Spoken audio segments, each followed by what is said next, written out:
Bismillahirrahmanirrahim. Assalamualaikum warahmatullahi wabarakatuh. Perkenalkan, nama saya Andra Ramadan dari kelompok 10. Baiklah, langsung saja saya akan mempresentasikan hasil diskusi kami yang berjudul perencanaan lingkungan pendidikan. Yang pertama itu bagian A, pengertian lingkungan pendidikan. Lingkungan pendidikan dapat diartikan sebagai faktor lingkungan yang berpengaruh terhadap praktik pendidikan. Lingkungan pendidikan sebagai berbagai lingkungan tempat berlangsungnya proses pendidikan yang merupakan bagian dari lingkungan sosial.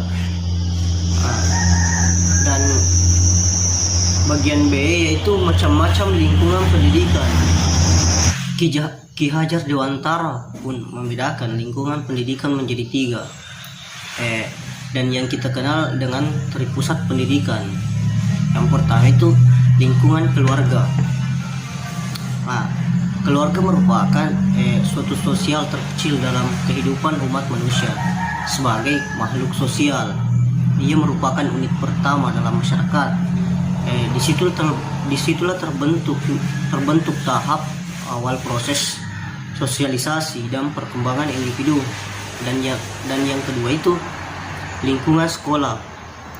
Di sini kegiatan pendidikan pada mulanya dilaksanakan dalam lingkungan keluarga dengan menempatkan ayah dan ibu sebagai pendidikan utama. Dengan semakin dewasanya anak, semakin banyak hal-hal yang dibutuhkannya untuk dapat hidup di dalam masyarakat secara layak dan wajar. Dan yang ketiga itu lingkungan masyarakat. Di sinilah dari lahir sampai mati manusia hidup sebagai anggota masyarakat. Hidup dalam masyarakat berarti adanya interaksi sosial dengan orang-orang di sekitar, dan dengan demikian mengalami pengaruh dan mempengaruhi orang lain. Interaksi sosial sangat utama dalam tiap masyarakat. Mungkin itu saja dari saya. Dilanjutkan oleh teman kelompok saya yang bernama Firmansyah. C. Fungsi lingkungan pendidikan sebagaimana yang telah dijelaskan. Lingkungan sangat menunjang terhadap suatu kegiatan, termasuk dalam kegiatan pendidikan, karena tidak ada satupun tempat kegiatan yang tidak memerlukan tempat di mana kegiatan tersebut dilaksanakan. Abu Dinata dalam bukunya yang berjudul Filsafat Pendidikan Islam menjelaskan tentang fungsi dari beberapa lingkungan pendidikan terhadap pertumbuhan dan perkembangan anak, yaitu: yang pertama, fungsi lingkungan keluarga terhadap pendidikan.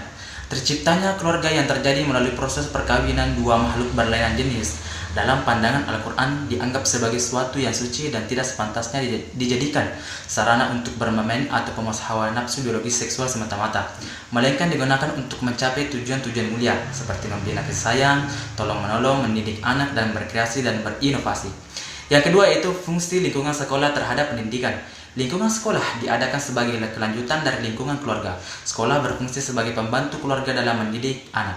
Sekolah memberikan pendidikan dan pengajaran kepada anak-anak mengenai apa yang tidak dapat atau tidak ada kesempatan orang tua untuk memberikan pendidikan pengajaran di dalam keluarga.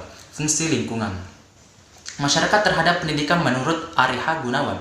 Masyarakat berfungsi sebagai penerus budaya dari generasi ke generasi selanjutnya secara dinamis sesuai situasi dan kondisi serta kebutuhan masyarakat melalui pendidikan dan interaksi sosial. Dengan demikian, pendapat dapat diartikan sebagai sosialisasi, seperti bayi yang harus menyesuaikan diri dengan saat-saat minum ASI.